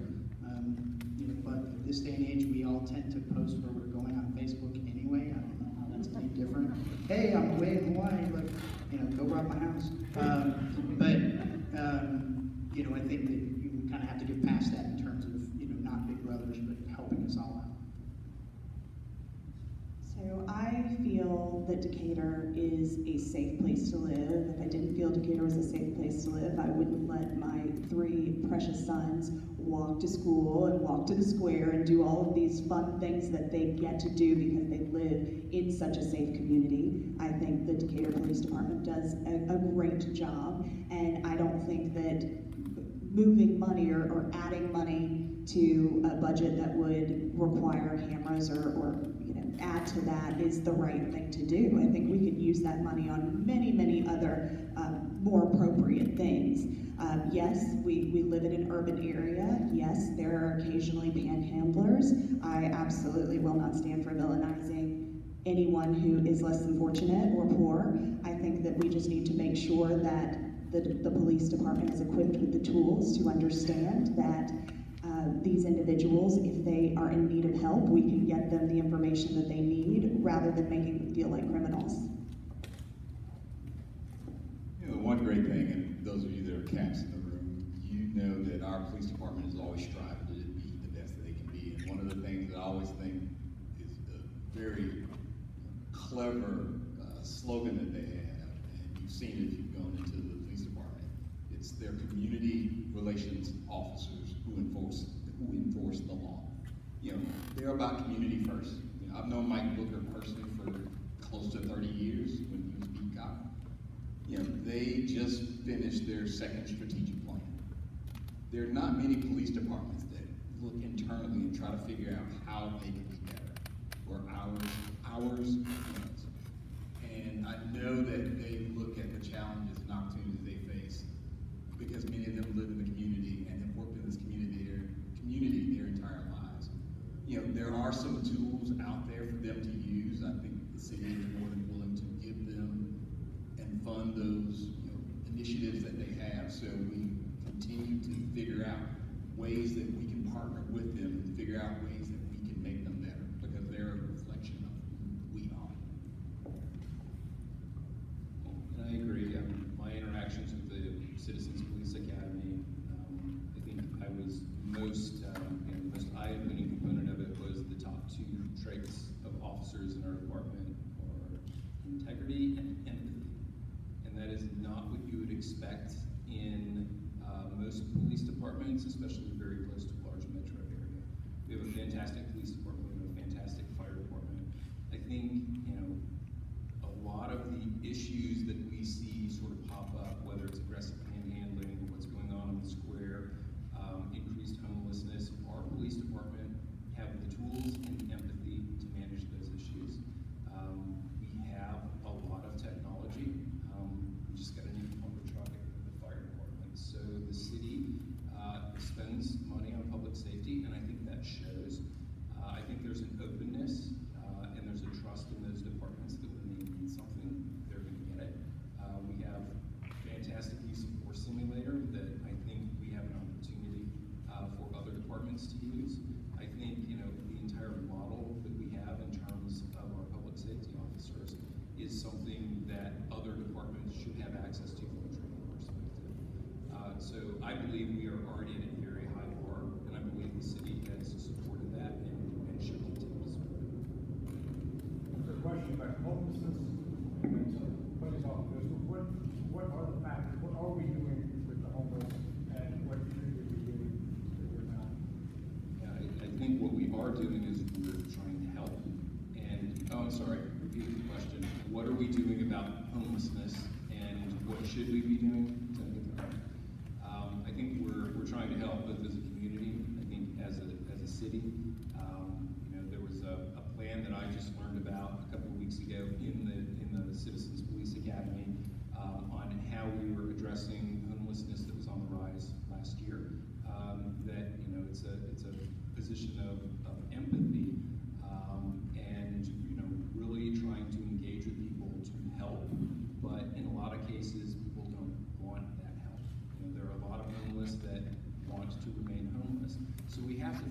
ways to help across a spectrum of, both, what do we do from the city perspective, from a public safety perspective, what do we do from a mental health perspective, what do we do as a community? We are generally a very progressive community when you look at the entire state of Georgia. It always felt like we had a very high number of psychiatrists and psychologists in this town. I think, we believe in empathy as a community, and we need to come together to find other ways to continue to support those people who need help, while also balancing that out with our need for both public safety, but also, living in a community where, you might not want your kids exposed to people using that in the street. So it's a tough balance and it's a tough problem to fix. And the other thing that we, and this has been, direct communication between stakeholders, business members downtown, as well as the clergy. We have a program at Decatur Presbyterian that they extended care, food services to folks in need, and I think the hours were fairly liberal in terms of the open and close times. So there have been some adjustments made to those open and close times so that, we want to be as compassionate and show as much empathy as, we should generally do. I think one thing that sort of strikes me, a couple of weeks ago, we went to a ceremony that honored the late Henry Oliver, and his gravestone was dedicated, and one of the folks that spoke at the ceremony, and this is what struck me, he said, back when I was a little boy, if you lived in the city of Decatur and you were homeless or were hungry and you didn't find food or shelter, you had a problem. And so that stuck with me. We're a welcoming city, and we're a welcoming city for a reason. That's right. It's really important for us to recognize that there are actually homeless children that attend our schools and homeless individuals who work. Again, let me say that again. Homeless individuals who work in our community. So when you think of people who are homeless, we are not just talking about people who are quote unquote sleeping on the street and asking, for help with food. We are talking about people who are doing the best that they can to function, working jobs that matter, that are meaningful, whether it is a home health aide or a server at a restaurant here in Decatur. We take for granted the fact that a lot of these individuals are living in a transient state, also known as homelessness. We have always been an incredibly empathetic community, and I've started to see the empathy in this community disappear with its diversity. It is essential that we continue to be pillars of the community when it comes to making sure that individuals who need help and care are not villainized, are not shamed, and get the support that they need. Yeah, I think to echo everything else, at the end of the day, we're still dealing with a person, and a person with feelings and emotions.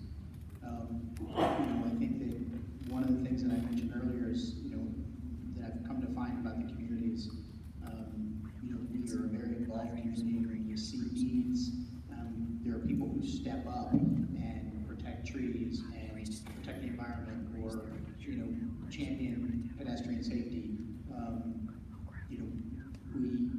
The city can take the lead, and then I think as a community we all need to support and find ways to meet the needs of the homelessness, and whether that's through helping through placement, helping with education, and hopefully job placement.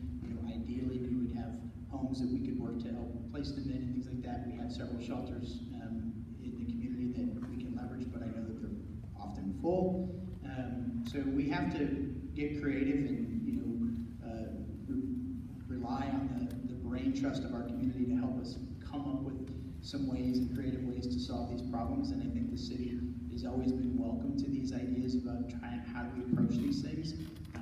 We have our ideas, but I think there are people out there who deal with these things who probably have in their career or otherwise who have other good ideas, and we need to encourage those things to come forward and then look to implement them and move forward and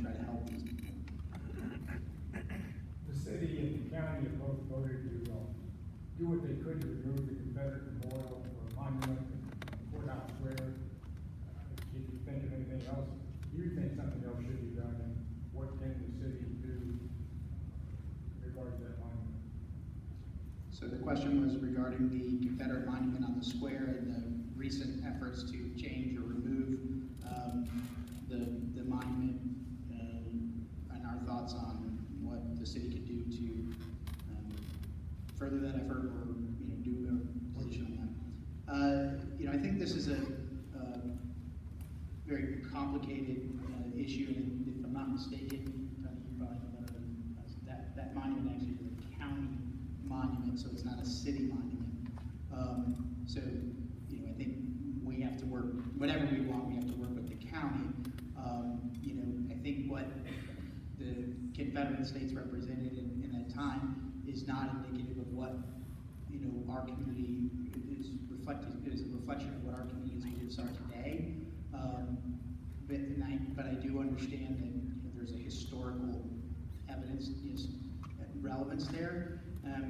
It's not to say that we should be heralding and raising up those beliefs. I think that if it's something that we should continue to remove, we have to work hard with the county and continue to push it. Like anything that we do with the county, whether it's a traffic light or streets or anything like that, they have a lot of other pressing issues, and they have a lot of their own things that they're dealing with. And our little community isn't always forefront of their mind, and it's incumbent upon us to sort of be that squeaky wheel that's always present and always on their forefront, so that it's like, how we just need these things to go away, let's make it go away, and not ignore us, but just handle and address our issues. So I think it's a difficult thing to do. We have to work with the county to make those things happen. All right, so as a person of color and one my whole life, I can honestly say that when I see an emblem that is representative of hate, I feel unwelcome. I have been taught to stay away because those symbols are symbols that I should recognize as dangerous and that should make me feel unwelcome.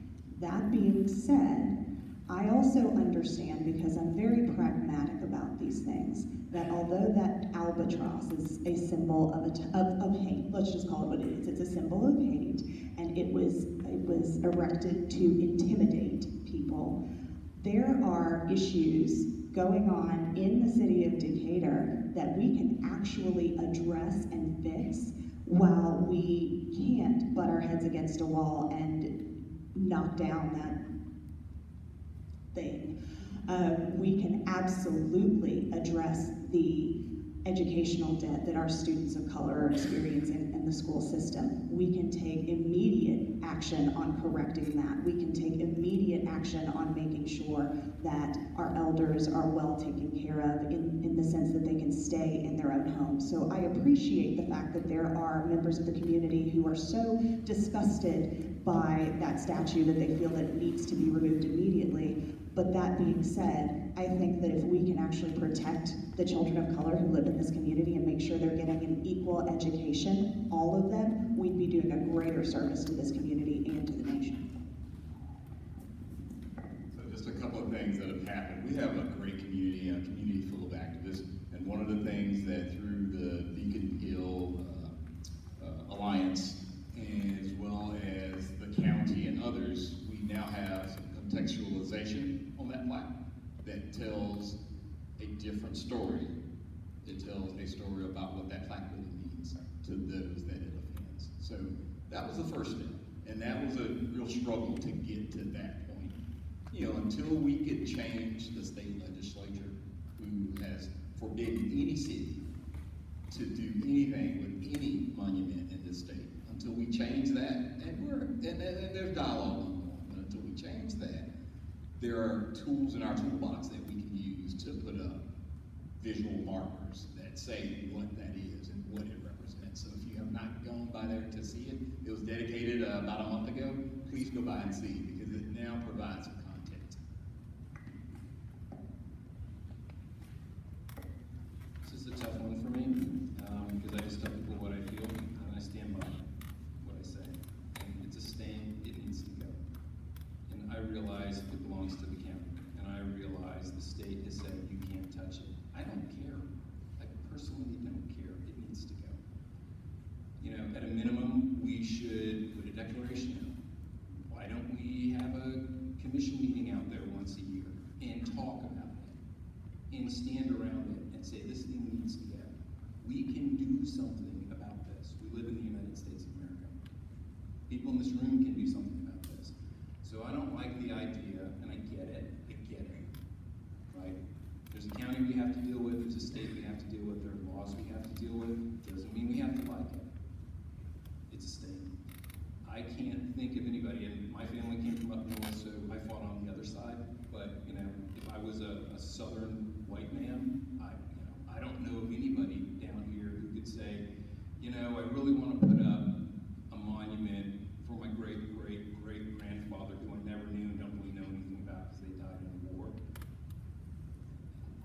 Sorry. I mean, I moved down to the South when I was young. I was raised differently. I think it's a stain. I think it's disgusting. I think the state passing that law is disgusting, and I think we need to do something. Slightly lighter topic, what about the Lime scooters and motorized scooters downtown? Do you have any thoughts about what, anything else we should do than what's already been passed? Yeah, so the question's about the Lime scooters, and I'm gonna have the same passion to discuss it. So since I've already got my blood flowing, I think they're terrible, and I gotta tell you, so I sit on a couple of boards of Silicon Valley companies, and here's the way this stuff works. Hey, these things are cheap, we can drop them anywhere, we can pay people peanuts to pick them up and charge them in their apartments off of electricity that we're not paying for, so we can dump them. And if somebody gets hurt, not our fault, we have a policy on it that says you can't use it. It's like your iPhone. When you update your iPhone and it says read these 14 trillion words, and we say okay, we absolved us of any liability. I like that there's less of them. I wish there were none. I liked when they disappeared. I was one person who kept, hurtling on my morning run over them, wanting to pick them up and throw them in the dumpster. But for somebody who has all the passion I have, I'm a little bit too law-abiding to actually do that. I think they're dangerous. I think they're a mess. I think they look terrible. Most of the people I saw riding them when they were prevalent all over the place looked like they're about 11 years old, violating the policy, no license, in the middle of West Howard Avenue, weaving back and forth. We got to get rid of them. They are dangerous. We don't. People are already getting killed. We don't want our residents or our children to get killed on these things. Since Chris doesn't have much of an opinion on that, can you rip them? It's interesting. As we look at this, motorized mobility, and we think about the folks that are using them, and the thing that is always top of mind is those folks that need it for that last mile, whether it's our service workers or a college student getting to that that class from the MARTA station. I think that they're here to stay, and they're not only here to stay here in this city, but they're here to stay worldwide. So we have to look at that motorized mobility as part of our future. Once upon a time, folks that were in horses and buggies thought, what are y'all doing with those four-wheeled car things? They're here to stay. We've put some systems in place. We've come up with an operating agreement that removes the city from that liability if someone were to inadvertently get hurt on one. It is an important piece of, as we talk about the fabric of Decatur going forward, we've limited the number of scooters here, and so we have an agreement. So if other companies want to come, they have to abide by those agreements. And we think that other cities will look at our model and want to emulate it. As an elderly millennial, I see both sides. The get off my lawn side says, down with the scooters. They're dangerous, no one's wearing a helmet, they're weaving in and out of traffic. The side that understands that the future generations are going to be using these for probably decades to come understands that we actually need to be a part of the solution. I think that if we are saying that we are a community that wants to promote progress in the way that we get around and start to diminish our need of cars and our use of cars in Decatur, we have to look at other options. Do I think that the Lime scooters are particularly safe for people driving in the road or for people riding them? No, but I think it's a part of a much larger conversation about where we're going as a city and as a society when it comes to our reliance on cars. Yeah, I would echo some of that sentiment, and that, you know, we're a community that values, you know, our environment and the impacts that we have. You know, this is a opportunity for that last mile to promote alternative transportation. It's not adding pollution, it is adding clutter to the sidewalks and things. I think we have to, you know, I think the ordinance that was passed, there was thought and effort that went into that. It's not something that we one and done and, you know, set it and forget it. I think it's something we have to continue to reevaluate and make sure. You know, I agree, they can be very unsafe. I don't think children should be on them, and I know that, you know, there are things that you can do. Work in technology. You know, if your kids have phones, that's fine, but you can control what they add to their phones so that you don't allow them to download those apps, and they can't rent those vehicles, so that you're protecting your children. You know, we have to look at this is probably, you know, who knows what's going to be in the next 10 years. You know, we could be having the same debate about hoverboards or some other device that's an alternative mode of transportation. You know, this is just one step of the evolution, and we're going to continue to have to deal with new things and new technologies that are coming into our community, and looking at those things and how they impact us. I have a few more questions, but I'd really rather ask everybody else if they have something they want to ask that I've missed or wasn't sent in or whatever. I want to know what candidates' view is on the ethics referendum. What's your position on it? So the question is regarding the DeKalb County ethics referendum, our position on that? Happy to start. So I did go to the DeKalb County Town Hall that they hosted over at the Maloof Auditorium several weeks ago to hear the DeKalb County delegation discuss it and talk about it. My understanding, you know, I'm not an attorney. I think the other thing besides psychiatrists that we have is we have a lot of attorneys. We also have a lot of scientists and a lot of other things too. But you know, you read the legalese and it's tough to sort of make heads or tails of some of this stuff. My understanding is that we have, DeKalb County has an ethics officer. The ethics board was deemed by the Superior Court as unconstitutional or not legal, so that was sort of disbanded. The bill that is now on the ballot, and I believe that the way the ballot reads is, do you want ethics reform? It's that generic.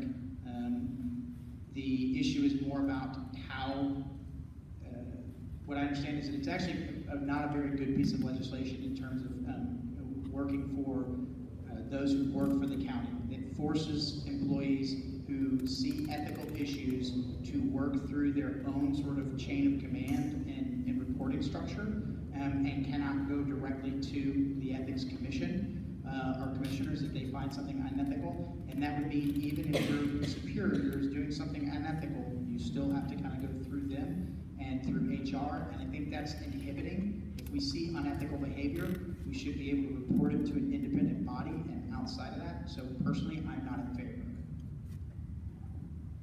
Thank you. I will be voting no. I think that anything, short answer, I think that anything that would diminish the strength of the ethics requirements of DeKalb County officials is something that I 100% would not support, so I'm voting no. Yeah, this is a one-word answer as well. It's a no. Yeah, it's a no for me. Sorry, no. One thing that I would point out to everybody, is I actually did legal law, I'm not a lawyer, but I do contracts for a living. The one real sticker on this thing is that any former employee or public official of DeKalb County receives basically constructive immunity. That's in this bill. So that is a no-go from the get-go. and the other pieces are bad. You know, they tried to fix this board issue that was found basically unconstitutional, and then they brought on the board. So, sorry if you don't get constructive immunity. Other questions? I grew up here in Decatur and graduated in 1975 from Decatur High School. My mom is 86 years old. She's still in the Oakhurst community. 3 generations of my family has been here, so we've watched the community transition from decade to decade. I attended the meeting last week with the commissioners and the school board at the administration building in Decatur. And so I know you guys do talk and communicate, and that was one thing Dr. Dewey also stressed. But have you or do you plan to work with the cities of Decatur in eliminating the disparate treatment of kids of color? And that is also, affordable housing is one issue that is helping to with the decline of the diversity. But the disparate treatment of kids of color in the school system is another issue. Yeah, it's a tough issue, and I know it exists. I still have 2 daughters in the high school, and I can tell you from, I have 4 who are out of high school. One of them didn't go to high school. She's a stepdaughter. There are less students of color in the classroom, so it goes deep. And I mention that because I think there's a correlation with the growth of our schools and the different racial makeup of our classrooms. I don't know that for a fact, but I think we need to be looking at that and studying that really closely, because the racial makeup of my kids' friends, classmates, even the kids who would come home with them is much different today.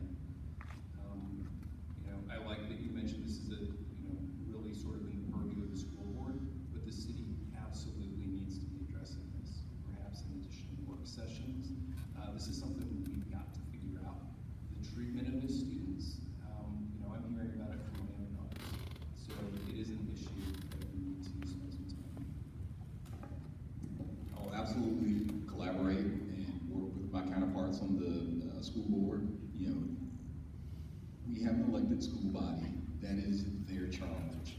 I would not expect them to walk into a commission meeting and demand that and I'm not disparaging your remarks. I just know that there's a clear path that we can collaborate with our school board. And I think our role as city commissioners are bigger policy views, and I would absolutely, I've attended their meetings and have submitted comments. I think this is a community-wide discussion that bears all of us making sure that we're in contact with the members of the school board as well as the administration. So it is a collaborative role that I see us moving forward with this.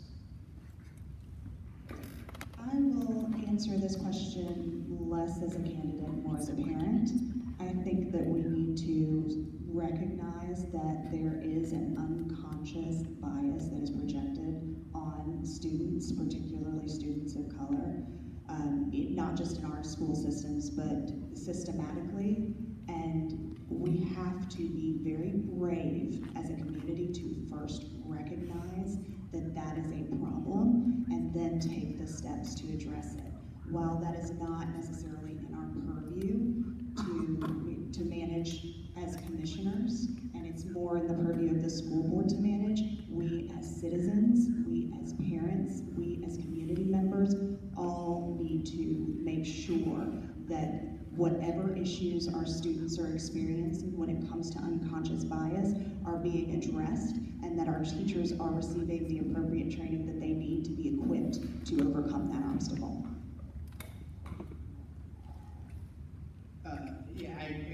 I agree. I think that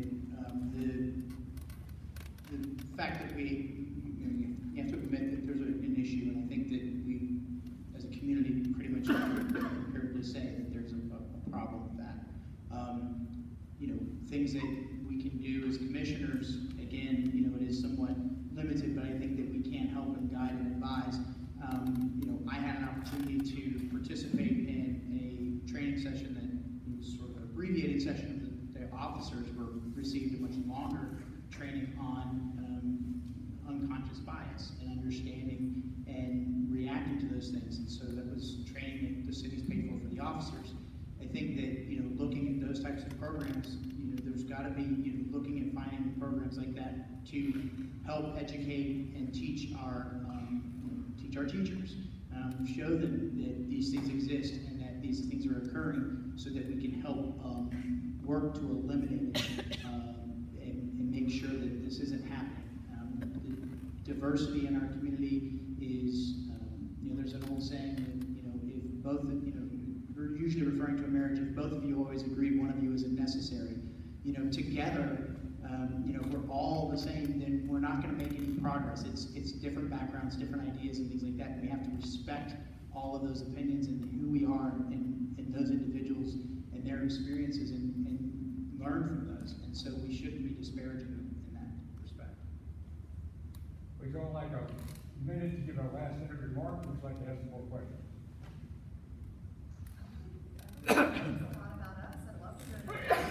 Just really quickly, I think we kind of have a little bit of a hard stop at 9. So if you guys want to just proceed to your closing remarks, I think probably the best option. So again, thank you for the opportunity to come out here and or for coming out. This is a good opportunity for us to answer your questions and show. I think that you'll see at the end of the day, we all live in the same community. We might vary slightly here and there, but I've really enjoyed the opportunity of the campaign and participating in this. If you want to know more about me, I'm happy. I have business cards with my phone number on it. You guys can call me and talk to me. Go to my website. I know that I have a hard last name. It was a bad mistake on my part, making my full name my website. But go to my website, phillipwiedower.com, and I certainly hope that you vote for me on November 5th. If you haven't already, really vote. I've already voted. That's right. Thank you again for hosting us. This has been an incredible opportunity to talk about issues that truly matter to all of you, and I certainly appreciate the opportunity to share my thoughts with you. As you can see, I'm very passionate about certain things in this community. I'm passionate about this community. I love living here. I want to be able to continue to live here. I want to continue to value the diversity that makes this community so unique. And I look forward to the opportunity to making sure that we push for those things as your commissioner. I am very excited for the opportunity to continue the dialogue about the things that matter to you. Please feel free to reach out to me, either via phone or email. Visit my website, lesa3030.com, if you would like to learn more about me, my family, what I stand for, and what I'd like to do going forward in Decatur. And again, please do not hesitate to reach out if you have any thoughts. We are a solutions-oriented community. We have to collaborate and work together to make sure that we move Decatur forward. Again, thank you. I want to say thank you as well, and thank you to all the candidates who running for public office is truly, as Bill Bowling from the Atlanta Community Food Bank said many years ago, we're paying our civic rent. 4 years ago, I sat before you and asked that you trust me with our city. I hope that I've lived up to that trust.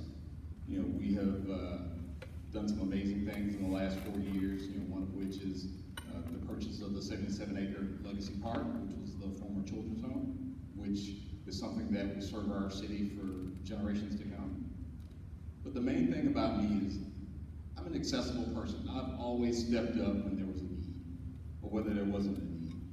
You know where to find me. I'm always accessible, whether it's running around at a football game or announcing a football game or just meeting you on the street or having a conversation in the store. I will continue to operate the same way that I've always operated. TonyForDecatur.com. My cell phone number is on every city business card I have. Thank you very much.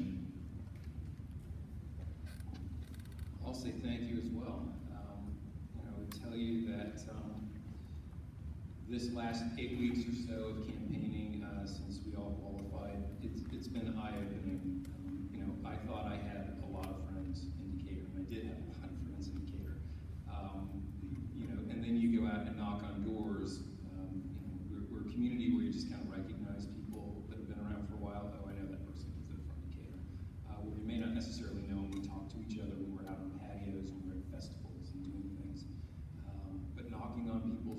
doors actually creates more of a deep connection.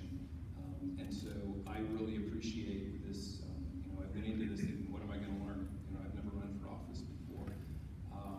We have different views, but we all have the same goal, which is to keep this city, and not turn it into another city, and not be tempted by, well, we can go down this path and maybe grow, or go down that path and make some changes. We need to just slow things down and make sure that's what we all want to do.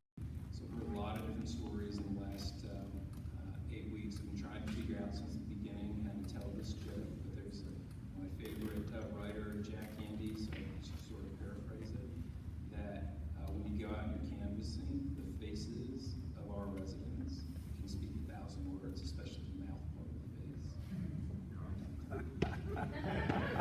He wrote it about children. In any case, my website is Stand for Decatur. It's on the signs too, social media.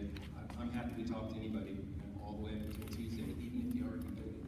Even if you voted for him, I'm still happy to talk to you. Neighbors. We're neighbors, and next week we're still neighbors, and that's probably been the best part. It's been a great group of folks to come here.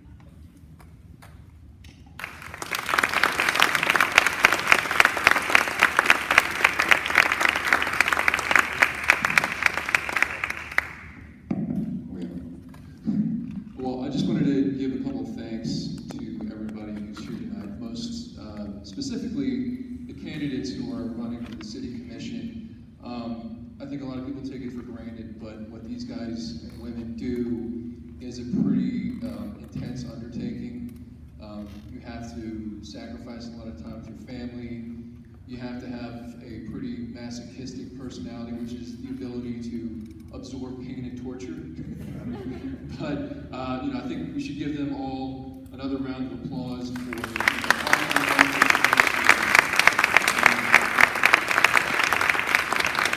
So thank you to Chris and Tony, who are running for at-large, and to Phil and Lesa, who are running for the District 2 position. I wish you all the best of luck, and I also wanted to thank Bob Leach, who did an excellent job moderating this panel. Municipal judge, not magistrate judge. Make sure I get that correct this time. And I also wanted to thank the other board members of the WPNA. It takes a lot of kind of action behind the scenes to get something like this up and running. In particular, Cynthia Osborn and her crew of volunteers, high school volunteers who helped arrange a lot of the AV systems and who are recording this program right now. So I want to give them a round of applause as well. And most importantly, I want to thank you all for coming. Like I said, it warms my heart that we had this good of a turnout when we had weather as bad as we did and other distractions that you could have spent the last 2 hours doing. Thank you all very much. I really appreciate you all being here and coming here to learn about your local legislators and your commissioners and what their positions are. So thank you all very much. And again, I just wanted to give another plug for our tailgate party November 10th. If you're around, we'd love to see you there. Thanks.